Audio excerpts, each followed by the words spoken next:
po. Hello Ayan. po. Siyempre, ito may mga nanonood pala sa mga live stream natin. So, isa-shoutout muna natin. Si Hobo Adapo. Ang tanong ko lang sa'yo, nakadamit ka ba o nakahobo? Charos. Hindi, siyempre. Renan Lansagan from Negros Occidental. And Anjo Manicap. Hello po. Ayun nga, ayan. Si Sir Obo nanonood sa atin ngayon. Sir Oli. for watching. Hello po. Thank you. And of course, heto na nga. May natiso din akong nakakalokang post online. Ay. Oo. Ano yun, Mama? Ito na. Makinig kayong lahat. Sabi nitong si 1989 _ Queen of Your Hearts, please lang, gusto ko lang maging masaya sa first birthday ng anak ko. Ayoko ng drama. So, wag nyo akong inaano dahil hindi ko in-invite yung mga tita at pinsan ko na nagsabing hindi raw cute ang anak ko. Don't be. Oh, ito ang tanong ko sa inyo, ha? Agree ba kayo sa nasabi o hanas ni 1989 Queen of Hearts? Una natin, si Faith. Agree ka ba doon na hindi niya inimbitahan? Ako agree ako na hindi imbitahan. Hindi kasi kung nilait na yung anak mo, dapat magkaroon ka din ng stand sa sarili mo. Maging firm ka din. Yes. Ako, hindi ko pa naman na-experience yun na yung mga kamag-anak ko sinabihan na hindi cute yung kapatid ko or yung mga iba kong pamilya. Pero, pag sa mga birthday yan, sa mga party, marami akong kilala na mga tita. Ang bungad agad sa'yo, uy, tumaba ka. Uy, may boyfriend ka ba? Uy, pautang naman. Iba din yung mga family members na may pagka-toxic minsan eh. At saka, kailan kayo magpapakasal? Ayun!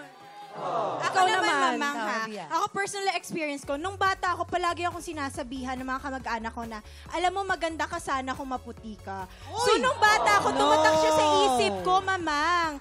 So, ako, kung nandun ako sa sitwasyon na yun, syempre hindi ko ini-invite sa birthday ng anak ko, di ba? Kasi gusto ko protektahan yung anak ko sa mga toxic na tao. Kahit ka mag-anak pa yan. Minsan yung stranger, sila pa yung pamilya kesa sa kadugo. And, look at you now. You're a queen, di ba? Oo, Yes. Oo naman. Ang At saka si Ibiang, kahit na hindi siya maputi, maganda. Totoo. Napakaganda. Thank you, Faith. Alam mo, feeling ko si Donita gusto rin makisaw-saw. Ayan, oo. Donita, ano? Girls, Ano? Mamangalan sa totoo lang ha, kung ako talaga, bibigyan ng ganyan, kamag-anak pa rin kasi yan, kapamilya mo pa rin yan, so kadugo mo pa rin yan. Ako, i-invite ko pa rin sila. Kahit marami sila sinabi na hindi maganda sa anak ko, halimbawa, i-invite ko sila. Pagkatapos papakainin ko sila, papakita ko maganda yung ano ko sa kanila, intention. Kumain kayo, pakabusin kayo. Tama. Pagkatapos nun, kumain na silang lahat, sako sila kakausapin. Sa sinabi nila, bakit yun naman sinabihan yung anak ko ng ganun? Baka hindi naman maganda yun, diba? Alam mo yun? Pero sa magandang way. So para at least kahit pa paano, hindi nila ulitin yung pagkakamaling ginawa nila. So, Donita, hindi mo naman lalagyan ng lason yung mga pagkain. Hindi. Papakainin ko talaga sila, oo. Pero kasi alam nyo, ang paghubog po ng isang bata, ng isang mabuting tao, nagsisimula po sa pamilya. Totoo. Tama. Kaya mga tiktropang bahay, ano sa tingin nyo? Paki-comment naman ang inyong opinion about sa topic na yon. At mamimili kami ng sagot. Babasahin natin yan mamaya. Live na live. Time check! Papasukin na natin ang mga bisita dahil oras nang mamigay ng blessings dito sa... Hale Hoy! Para sa Team Green, lalaban si Carlo and Abed. Boys, paandar na. Kami pa, Andor!